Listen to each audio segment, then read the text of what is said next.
Oh, this latest episode of Tales of the Jedi really went dark side on us.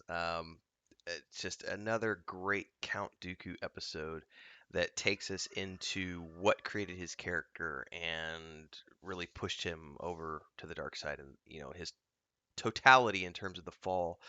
Um, a little bit, some time jumping happened in this episode, but it was really well done. Ultimately, it was a great story episode. Not as action packed as some of the previous episodes, but still really, really good. Anyway, if you're the first timer here, I don't do spoiler free, so this is a spoiler full review as we talk about the episode in its totality. So if you like that kind of stuff, make sure to like, subscribe, hit that bell icon as we dive into today's episode of Tales of the Jedi, which is episode 4, and it is called The Sith Lord. So let me get into my show notes here. We start off with Dooku looking a bit older here, and I wasn't sure at first how much time had passed. He's here in the Jedi archives. He's looking around a bit furtively as he's walking through, and he gets to this room where he enters a security code to access the details of Camino. And so, as he enters in the code, it is the code for Sifo-Dyas. And if you dive into Sifo-Dyas, if you remember him from the film or anywhere else, this is a character I don't have the full details all in front of me, but as I vaguely remember, Sifo-Dyas was a Jedi Master who had like foretelling and had foreseen that the Jedi were going to need an army in the war that was to come, and so he proposed that. But the council was so against the idea that they cast him off the council and stripped him of his status. But he went out anyway and did it, escondido, incognito, under the radar, and went ahead and made the army anyway. And then Darth Sidious found out about it, and he and wasn't he called Darth Tyrannus at the time? Count Dooku. Anyway, they took care of Master Sifo-Dyas and got his codes and continued building the army and everything else. That's the vague recollection I have of how things worked. And again, I don't have that in front of me to confirm all that. So if anybody knows more than me, if you're like a true Star Wars Wikipedia, drop that stuff in the comments below to let us know if I'm on the right track with all that stuff. So here we're looking at the records of Camino as Dooku deletes mention of it from the system. And as he exits, we see the librarian mention to Dooku that the Jedi headquarters are abuzz with the news that Qui-Gon Jinn has reported contact with the Sith to the Jedi Council, which allowed me to finally know what time we're in, because this is during the Phantom Menace when they first had contact with Darth Maul. And then we get this really cool cameo because they got Liam Neeson to come back again and do a freaking voiceover. And there's this really semi-sweet moment between these two Jedi who are now masters as they catch up, and you get a sense of the great amount of respect between the two of them, while also a great void of time that has separated them since they've both lived very different lives for many years now.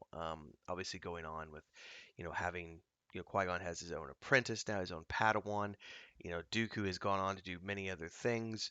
And he's mentioning to Yaddle as Qui-Gon leaves. He's like, they grow up so fast, our students. And so, there's obviously a great passage of time here, and Dooku is reminiscing and perhaps missing the companionship that he had with Qui-Gon Jinn once upon a time, and that very, son-like figure he had. Um, we then get a fade to black, and this was the time jump that it's not really a confusing time jump like other shows have done. But it's also not a huge time jump. But the scene is Qui-Gon Jinn, and the music here is really sad, and I found out why afterwards. But Dooku is looking up at this tree in the Jedi headquarters and the Jedi Temple, and he's reminiscing about when he was a kid. Qui-Gon would come here and was fascinated with this tree because being born on Coruscant, a city of metal and ships, um, this piece of nature was something that was sort of foreign to the landscape, and so fascinated the young Qui-Gon. Um, and Yaddle mentions that the council is leaving for Naboo and the funeral, and this is when I realized, oh, so we've jumped forward to after Qui-Gon has passed. And Dooku says that he's not going to go because he says he doubts he will be pleasant company. And then he makes this comment about how, you know, Qui-Gon Jinn has finally become one with the Force. And Yaddle's like, are you going to be able to let him go? Meaning emotionally. And Dooku replies, what choice do I have? As he, you know, angrily moves off. So he's obviously very upset, which leads us into the next sequence here, which is sort of the end act of this episode, and it was so good.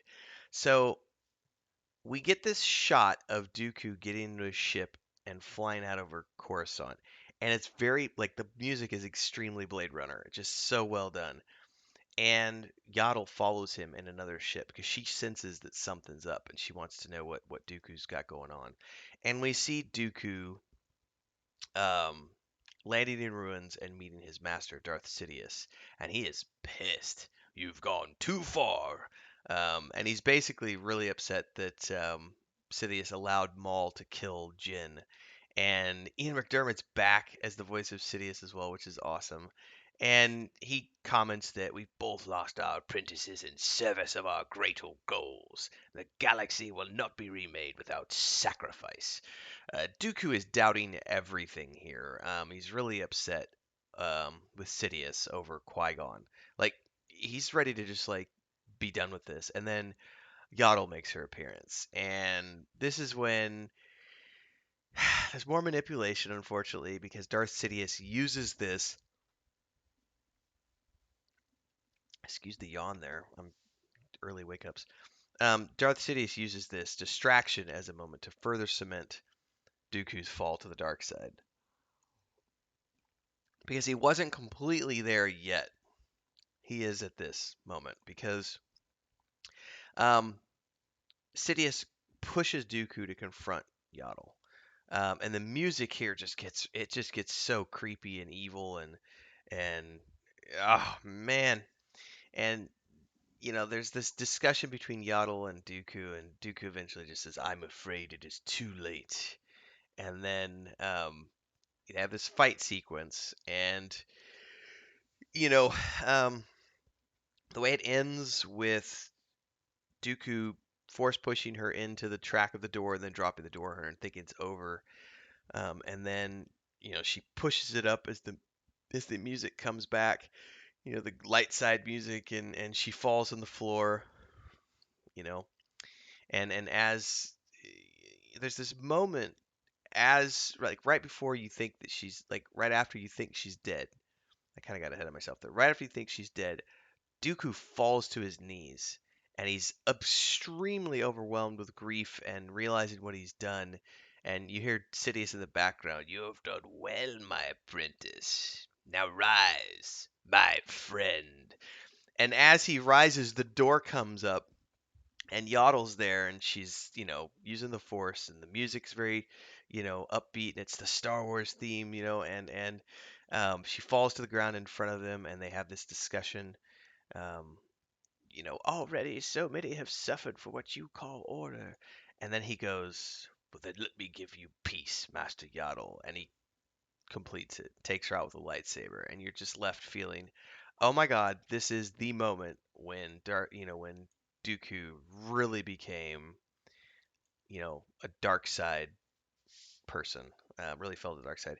And then the episode fades to black as Sidious watches on, and his eyes are the last thing you see as we fade into darkness, which is just like, damn, what an episode! Like, just complete darkness in this one, which hopefully that means the next couple episodes are going to be a little more upbeat because this one was really intense and there was a lot of emotion tied to this one because bad guys, bad guys doing nasty things, man.